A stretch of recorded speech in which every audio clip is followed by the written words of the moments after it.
Ginhingyo sang special prosecutor sa South Korea nga dagdagan sang silot nga kamatayon si anay President Yoon Suk-yeol bangod sa pagpanguna sini sa insureksyon pagi sa pag-implementar anay sang martial law. Sunod sa prosecutor sa Seoul Central District Court, nagplano sanda yun kag ang iya former defense minister sang military rule agod nga makapabilin ang former president sa pwesto. Nagugat ang kaso sang gintuyo ni Yoon nga magpatuman sang martial law sang Disyembre 2024 sa South Korea. Inoras lang ang ginlawig sang martial law bangod nagwa ang mga tawo kag nagprotesta samtang naghulag naman ang parliament.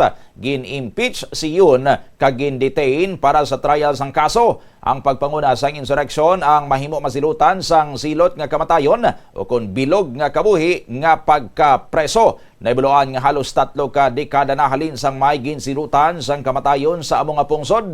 Natala na nga magpagawa sang desisyon ang korte sa Pebrero subong nga tuig.